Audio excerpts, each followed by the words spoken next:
Part 1, reality check. A few months ago, I had a birthday party. It comes every year, of course.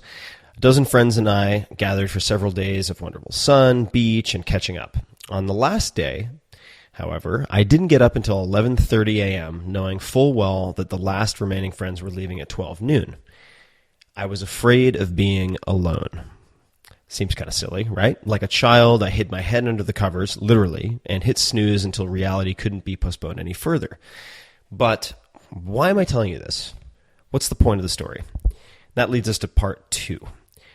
The dangerous myths of successful people, and successful's in quotation marks here. We all like to appear successful, a nebulous term at best, and the media like to portray standouts as superheroes, right? So there's a survivorship bias. You always see the rock stars, the people on top of the world on the covers of the magazines. Sometimes these dramatic stories of overcoming the odds are inspiring. More often, however, they lead to an unhealthy knee-jerk conclusion from people who are reading these magazines, seeing the TV profiles, and so on. And that is, well, maybe they, entrepreneur, artist, creator, painted as a superhero, can do it, but I'm just a normal guy. I'm just a normal girl. How could I possibly do that? And this essay is intended to give a behind-the-scenes look at my own life. Though I've occasionally done profiles like A Day in the Life with Morgan Spurlock's crew, which was really fun. You can check it out online. I rarely let journalists follow me around for a normal day. And they always ask, let's follow you around for a standard day, a normal day. Why don't I do this? Well, to start off, I'm no superhero. I'm not even a consistent normal. To give you an idea, in the last 3 months, I've cried while watching Rudy. I've repeatedly hit snooze for 1 to 3 hours past my planned wake time because I simply didn't want to face the day. I've considered giving everything away and moving to Montreal, Seville, Iceland. The location depends on what I'm trying to escape. I've seen a therapist for the first time as I was convinced that I was doomed to lifelong pessimism. I've used gentlemanly websites to, let's call it, relax during the day when I clearly have urgent and more important shit to do. I've taken my daily caffeine intake, read self-medication, so high that my resting pulse was 120 plus beats per minute. That's nuts. 8 to 10 cups of coffee per day minimum. I've worn the same pair of jeans for a week straight just to have a constant, something to cling to during weeks of chaos. Okay, that seems pretty dysfunctional, right? Does not really seem like the picture of effectiveness, efficacy, and efficiency, and so on that you might expect me to be. Well, that's true. But in the last 8 weeks, I've also increased my passive income 20+%, bought my dream house. I've been meditating twice per day for 20 minutes per session without fail. This marks the first time I've ever been able to do that consistently. I've cut my caffeine intake to next to nothing. That's in the last 4 weeks, usually having pu'er tea in the morning and green tea in the afternoon. I've had no more than 1 cup of coffee per week. I'll probably elaborate on this in a future essay or post. With your help, we've raised $100,000+ for charity water for my birthday.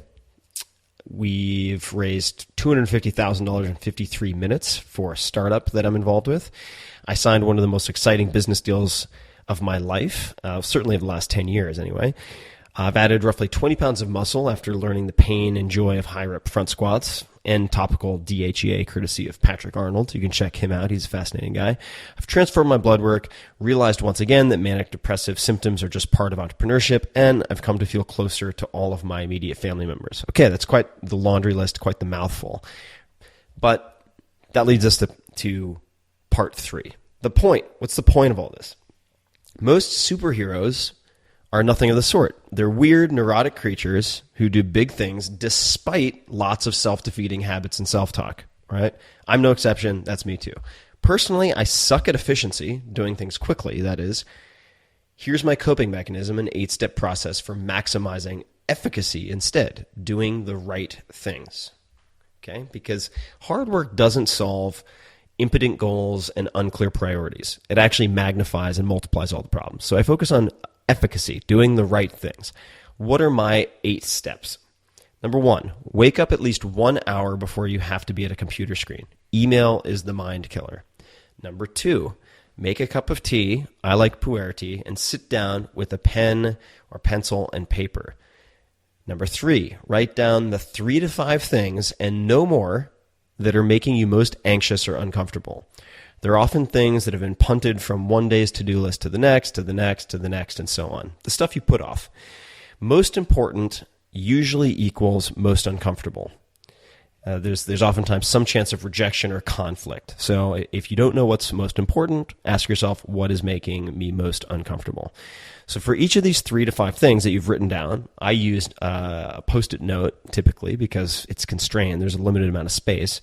For each of these items, ask yourself, if this were the only thing I accomplished today, would I be satisfied with my day? Okay, I'll repeat that. For each of these items, if this were the only thing I accomplished today, would I be satisfied with my day? And the second question you ask is, will moving this forward make all the other to-dos unimportant or easier to knock off later? So is this thing a force multiplier, right? If I handle this one thing, will it make all of the other to-dos either irrelevant or easier to do? Step number 5, look only at the items you've answered yes to for these questions. Okay, so that should narrow your list of, say, 3 to 5 down to maybe 2, probably 1. Then, step number 6, block out 2 to 3 hours to focus on one of them. One of them for today. That's it. Let the rest of the urgent stuff, the less important stuff slide. Okay, you pay some penalties, a few people get pissed off. Who cares? The world will not end. It will all still be there tomorrow. So block out 2 to 3 hours and focus on one of those items for today. Step number 7, to be very clear, block out 2 to 3 hours to focus on one of them for today. This is one block of time, right? Cobbling together 10 minutes here and there to add up to 120 minutes does not work at all. It's a single block of time. And you might be able to spare the time for these interruptions, but you can't afford the distraction of being pulled in and out of trying to focus, all right? So one single block of time, 2 to 3 hours. Step number 7, if you get distracted or start procrastinating, don't freak out and downward spiral, which is what I used to do. Just gently come back to your one to-do item. Meditating regularly helps with this not freaking out and just coming back to that one to-do item. Those are the 8 steps. Congratulations. That's it. You are now a master of productivity. This is the only way I can create, personally, big outcomes despite my never-ending impulse to procrastinate, nap, and otherwise fritter away my days with bullshit. If I have 10 important things to do in a day, it's 100% certain nothing important will get done that day. Okay? So if I have 10 important things to do in a day, I have 0 things that are going to get done that day. You can't. If everything's important, nothing is important. On the other hand, I can usually handle one must-do item and block out my lesser behaviors for 2 to 3 hours a day. Really, if you can do it for 2 hours, that puts you in rarefied company. You are in the top 5% of people in the United States, certainly, I think.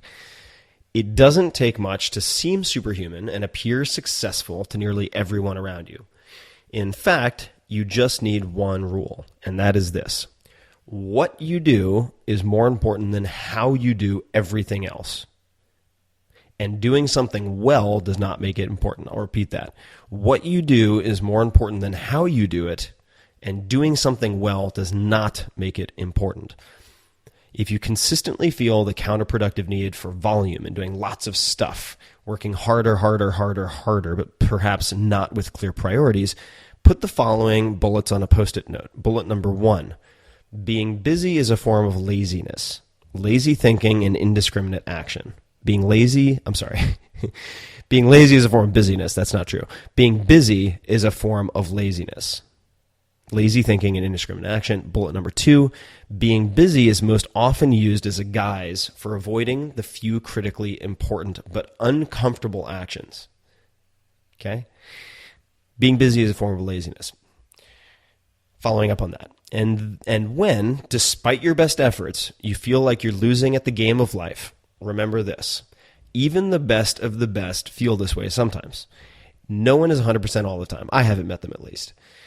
When I'm in the pit of despair, I recall what the iconic writer Kurt Vonnegut said about his own process. And this is an absolute icon, a hero in the world of writing, one of the most famous of the most famous.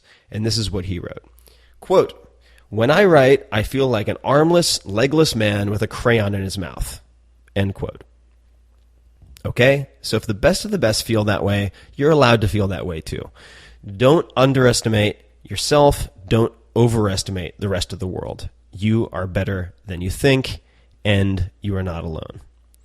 Okay? In closing, if you struggle with this, and we all do, if you occasionally struggle like me, there are resources and articles that could help you rebound.